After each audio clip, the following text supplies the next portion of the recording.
Hi all, welcome back to Matlab tutorial on Tute Fulcrum. This session is on the subfunctions in Matlab. So before understanding what a subfunction is, let's just have a quick recap of what a function is. We have discussed this in detail in our previous sessions. So a function is nothing but a group of statements that is performing a specific task. And in Matlab, we have seen that to write a function, we need to have a function file. So let me just quickly show you how to create a function file. So go to the new tab. Here you could see the function option. So open this function file. So the function can take arguments. So the key point here is that the function file should have the same name as that of your function. So for time being, let's call this function as calculate. So when you save the file, it should also have the same name. So Control S, I'm going to save this. So you could see here by default, it has come up with the name calculate. If not, you have to specify your function name here, which will be saved as your file name. So this function calculate, you could invoke from the Matlab command line, or you could invoke the same within a script file. This we have seen, we have demonstrated this, we have seen our output as well. So this kind of functions is called as a primary function. I can say that the function calculate is a primary function. So now let's come back to our topic, subfunction. So what is a subfunction? The functions that you add to this file apart from the primary function is called as your subfunction. You can look at it like the subroutines, what we call in other programming languages. So you could say that each function file contains a required primary function, that is the function name that is similar or same as your file name. So that function is what you call as the primary function. And any number of optional subfunctions that comes after the primary functions and which is used by it is what you call as the subfunction. Primary functions can be called from outside of the file that defines them, either from the command line or from other functions. But the subfunctions cannot be called from command line or other functions outside from the function file. The subfunctions are visible only to the primary functions and other subfunctions within the function file that defines them. Let's take an example and understand this. So let's say our primary function is calculate, and let this function take two arguments. So what we are going to do is, the primary function we are going to keep it as calculate, and we are going to add two subfunctions to this. That is, let's call it as add and subtract. So when you invoke the add subfunction, it should compute the addition, and when we call the subtract subfunction, it should compute the difference of the numbers. So let's start writing the code accordingly.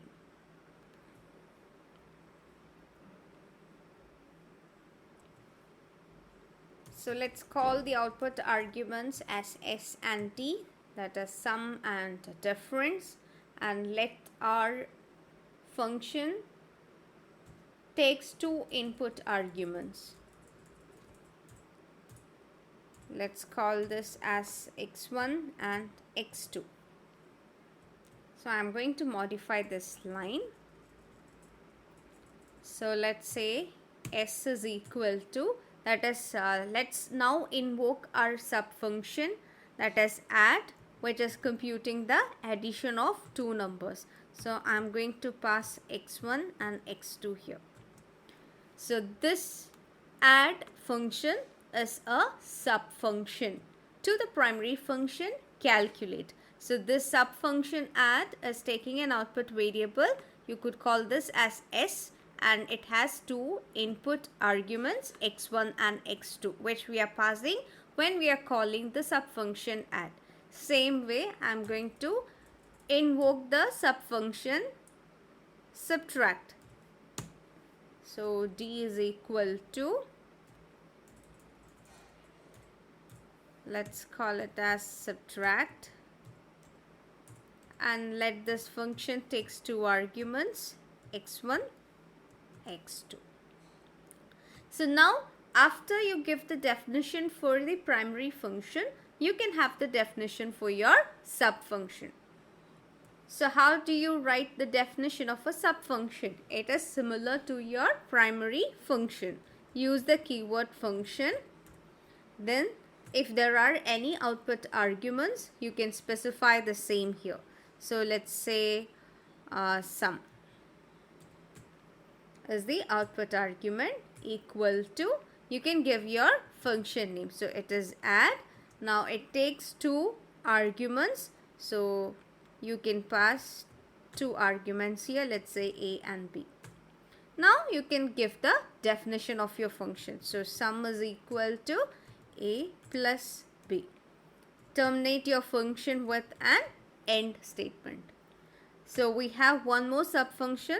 So you can provide the definition of the same in the same manner. Function output argument is, let's call it as difference, equal to, our function name is subtract. It takes two arguments. You can use the same name a and b, or if you want to keep it as a different, you can do that way as well. So let's say difference equal to, you're computing the difference a minus b, again terminate the same. So this is how you write the subfunction, and this is how you invoke a subfunction from within the primary function. So we have discussed in detail about the parts of a function, input arguments, output arguments, the various types of functions in our previous sessions. So please do refer. Now, as said, you cannot invoke these subfunctions outside of this function file. Only the primary function you can invoke from outside your function file. That is, you could invoke this primary function from within the command line that we have seen in our last session, or you could have the same from a script file also. So let me show you how to run this file. So how do you invoke this? We are going to invoke this from the command window. So our function, primary function calculate, has two output variables. So when you call the same also, you need to have two output variables. So let's call them as out1 and out2. Now you can use the function name to invoke the function. So it is calculate. Now you can pass the arguments. If I'm passing 3 and 3, what this calculate function does? First, the function definition is a statement which is invoking the subfunction add. Now what is this subfunction doing? It is computing the sum of x1 and x2. Now instead of x1 and x2, we have 3 and 3 here. So this will give the sum of 3 and 3, that is 6. That means your out1 is corresponding to s. So out1 will have the value 6. Same way, after that you are invoking the subfunction subtract, which is computing the difference of x1 and x2. So here instead of x1 and x2, we have 3 and 3. So computing the difference of 3 and 3 will give you 0. This 0 is held to the variable d here. Instead of d, in the function invocation, we have the variable out2. So out2 will have the answer as 0. Or the content of out2 variable will be 0. Let's run and verify our output. So yes, our program is working fine. You could see here out1 is holding a value 6 as expected, which is the sum of 3 and 3. And out2 is holding a value 0, which is the difference between 3 and 3. So this is how you work with subfunctions in Matlab. Thank you so much for watching. Please do like, share, comment and subscribe, and please don't forget to tap the bell icon. You'll get notified whenever we upload a new videos. Thank you.